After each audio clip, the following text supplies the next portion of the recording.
This is Group Two's book presentation over Poor Economics, a radical rethinking of the way to fight global poverty. Group members include Alicia, Kaylin, Autumn, and Brienne. In this presentation, we will go over key topics covered in the book and discuss how they relate to concepts covered throughout this course. Hi, my name is Kaylin Edwards, and I will be presenting on the next two slides. Now, the authors discuss several reasons as to why the past and present anti-poverty policies have failed in the past. One of the main reasons being a lack of understanding in the government as it pertains to the lives and concerns of the poor. Combating poverty isn't a hopeless battle, but it requires leaders in society with the skills of compassion, active listening, and a general mindfulness.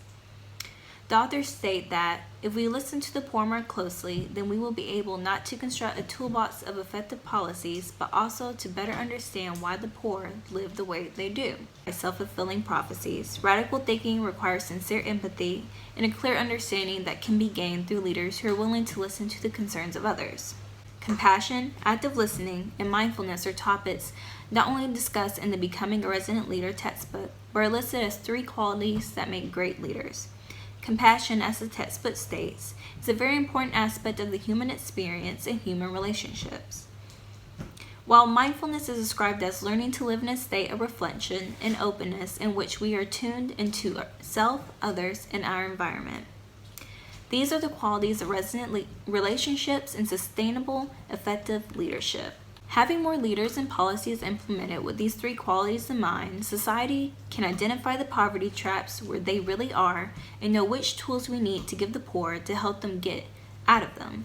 Hello, my name is Autumn Vassell, and I will be discussing how the course concepts of relativism and ethnocentrism relate to the book Poor Economics. Relativism is the belief that nothing is objectively right or wrong, and that the definition of right or wrong depends on the prevailing view of a particular individual, culture, or historical period.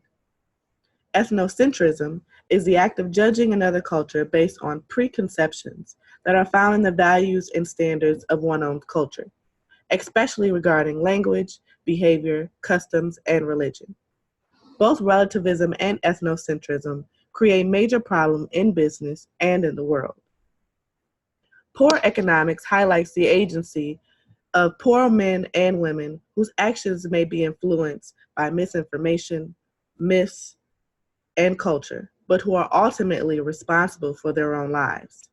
They argue that the poor bear responsibility for too many aspects of their lives, when compared with those who are better off, who are more likely to have the right decisions made for them. If relativism were to exist, we would blame the poor for their own lack of resources. We wouldn't see the strife in developing countries as an opportunity to look for alternate solutions to generate growth. The poor have a much more demanding life, many of them running small businesses in highly competitive industries, and the rest working as casual laborers, needing to worry about where their next job will come from.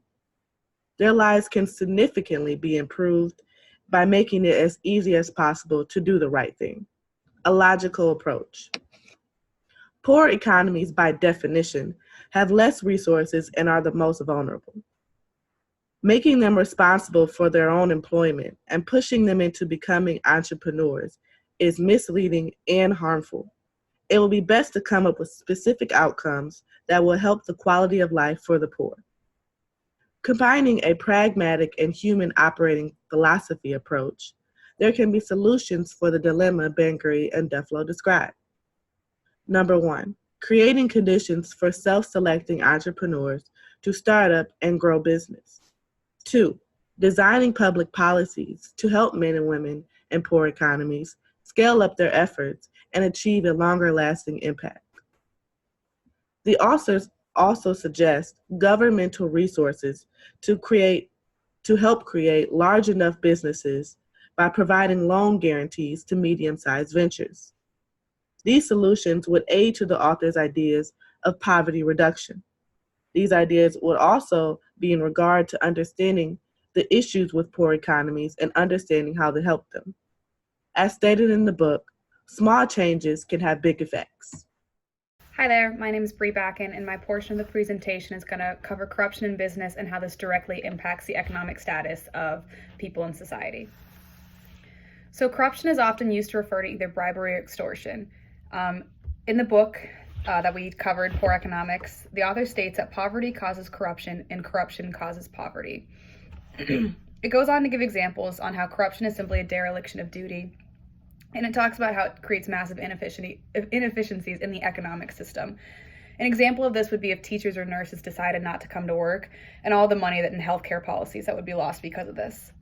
They also give the example of a truck driver, and if a truck driver could pay a small bribe in order to drive a very heavily loaded vehicle on the roads, billions of dollars would be wasted in the long run because the roads would become destroyed a lot quicker than they would be if everyone was following the rules. Relating this to the course material in our textbook, Business Ethics, a Managerial Approach, Chapter 4 talks a lot about ethics and business, and it talks directly about corruption. It states in the text that corruption's drain on resources available to alleviate poverty, disease, and illiteracy is profound. So the link here is pretty clear, and there's a pretty distinct parallel between corruption and poor economics and how it causes poverty, and the discussion of it in the textbook as well. While it can seem kind of hopeless because there is so much apparent corruption, the book doesn't really give an exact solution on it, but it does talk about how encouraging ethical business practices can have a really positive economic impact. So in the book, it states, good economic institutions will encourage citizens to invest, accumulate, and develop new technologies, as a result of which society will prosper. It also states, until political institutions are fixed, countries cannot really develop, but institutions are hard to fix. So again, it seems a little almost depressing and kind of tough to rationalize how a solution could be found. But one of the main themes throughout the book is that small details matter, and that small change is what really builds up to big change. It doesn't necessarily need to be a very large overhaul of systems, just small changes here and there that overall have a very positive net gain on society. So that relates really well to the text. They give an example of Nike and how Nike was cited for a lot of ethical violations, and it kind of put Nike in a crisis, and its response was eventually to develop and enforce a code of conduct for all its vendors in order to encourage more ethical practices. This response created ripples within the supply chain, and it put a lot of stress on Nike's other vendors in order to enact change if it wanted to continue to work with Nike. So that shows how small changes in the supply chain can really cause an overall positive benefit. Just one person starts it, and then it's able to build from that as others are forced to comply with it as well. This is just important. Part of doing business in a global context involves understanding how to get firms to share accountability and work together to meet shared principles. So I think that this is really applicable to the book Poor Economics, just because it talks so much about working together and having everyone making small changes in order to really create a big picture change.